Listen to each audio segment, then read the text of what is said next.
Hi guys, I am Aditya and this is part 13 of chapter 3 challenges. यहाँ पे हम discuss करेंगे coping strategies.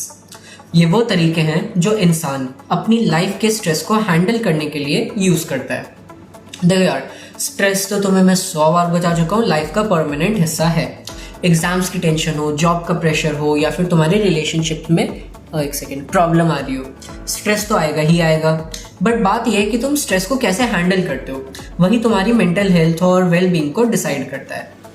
ठीक है, इसी को साइकोलॉजिस्ट ने डीपली स्टडी किया है। अब इसमें तुम्हारे ना दो बड़े मॉडल्स फेमस हुए हैं। पहला है एंडलर एंड पार्कर का मॉडल और दूसरा है लाजरस एंड फोकमैन का coping framework. I will tell you about each of them detail में। ठीक है, ध्यान से सुन लेना, तसल्ली से।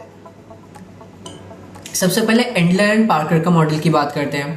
अब ये लोग बोलते हैं कि कोपिंग की ना 3 मेन स्ट्रेटजीज होती है। पहली है टास्क ओरिएंटेड स्ट्रेटजी, मतलब सिंपल लैंग्वेज में बोलो तो स्ट्रेस का तुम उसको कॉन्फ्रंट कर रहे हो, उसका सामना डायरेक्टली करते हो, प्रॉब्लम्स को सुलझाना। सोचो तुम्हारे एग्जाम्स हैं और तुम टेंशन में हो। अगर तुम अपना टाइम टेबल बनाते हो, सिलेबस को तोड़ के प्लान करते हो, पढ़ाई के लिए प्रॉपर रूटीन बना लेते हो, इस टाइप की चीजें कर रहे हो, तो तुम टास्क ओरिएंटेड स्ट्रैटेजी यूज कर रहे हो। यहाँ तुम प्रॉब्लम से भाग नहीं रहे हो, बल्कि उसको फेस करके सॉल्व कर रहे हो।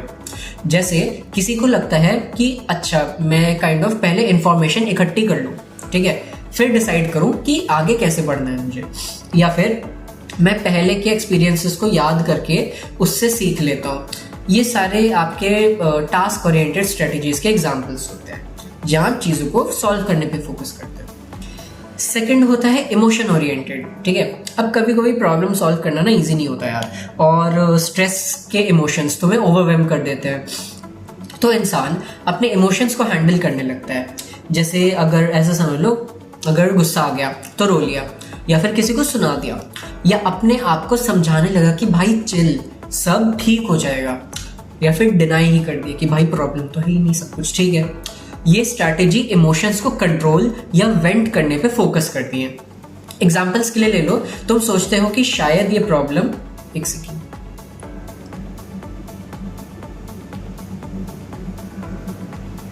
तुम सोचते हो कि शायद ये प्रॉब्लम उतनी बड़ी नहीं है जितनी लग रही है, ठीक है, या फिर तुम चिंता करते रहते हो। मतलब तुम्हारा जो दिक्कत है ना, वो इंसान मतलब जो तुम्हें दिक्कत आ रही है वो सॉल्यूशन से ज़्यादा ना तुम्हें अपने इमोशनल स्टेट पे दिक्कत आ रही है, तुमसे अपनी इमोशनल स्टेज मैनेज नहीं हो पा रही है। ये इमोशन ओरिएंटेड होता है ना। और तीसरी होती है अवॉइडेंस ओरिएंटेड स्ट्रेटजी। इसमें इंसान स्ट्रेस को इग्नोर करने की कोशिश करता है, मतलब प्रॉब्लम के सामने खड़े होने की बजाय उस प्रॉब्लम को साइड लाइन करो, ठीक है, साइड में रखो और अपना ध्यान किसी और चीज़ में लगा दो। जैसे टेंशन हो रहा है, ठीक है, अगर तुम्हें टेंशन हो रही है एग्जाम की, बट तुम क्या करने, तुम नेटफ्लिक्स देखने लग गए या दोस्त को फोन करके बातें करने लग गए।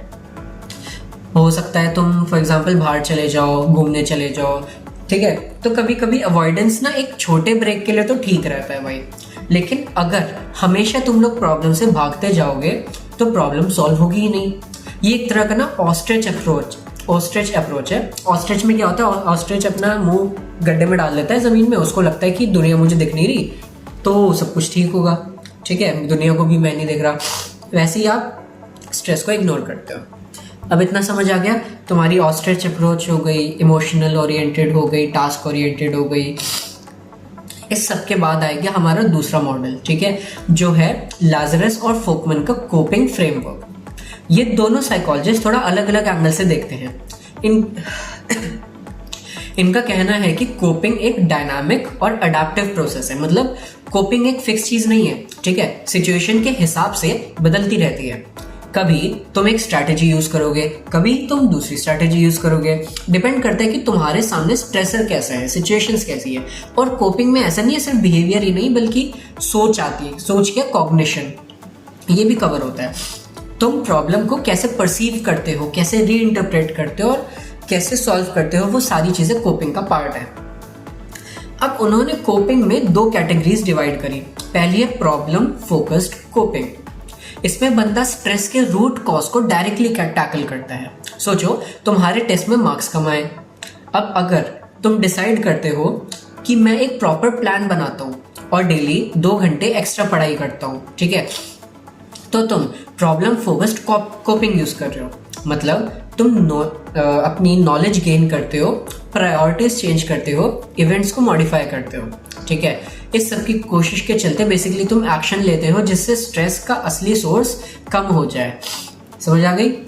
फिर दूसरी है तुम्हारी इमोशन फोकस्ड कोपिंग, ठीक है। इसमें बंदा सिचुएशन बदलने की बजाय अपने इमोशंस को इंटरनल वे में मैनेज करता है।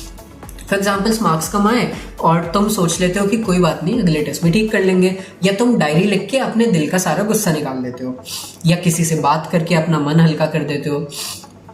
यहाँ क्या हो रहा है, तुम सिचुएशन को डायरेक्टली नहीं चेंज कर रहे हो, बट तुम अपना इमोशनल डिस्ट्रेस कम कर रहे हो, ठीक है। ये ज्यादातर साइकोलॉजिकल लेवल पे होता है, बिहेवियरली तुम कुछ चेंज नहीं करते हो इमोशंस में।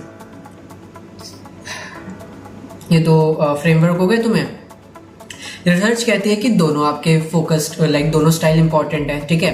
प्रॉब्लम फोकस्ड कोपिंग ज्यादातर सिचुएशंस में इफेक्टिव होता है क्योंकि असली प्रॉब्लम को टारगेट करता है। लेकिन कभी कभी जब प्रॉब्लम कंट्रोल के बाहर हो, जैसे कि लव्ड वन की डेथ हो गई, वहां सिर्फ इमोशन फोकस्ड कोपिंग ही काम आती है, ठीक है।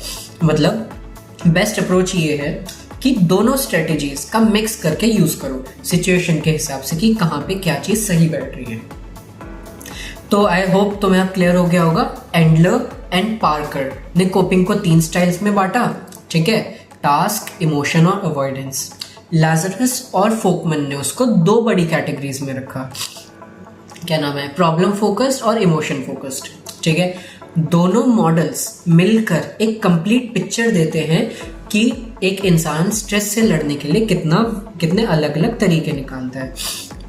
That was all for the 13th part. I'll see you in the next one. Please like, share and subscribe कर देना. Until then, bye bye.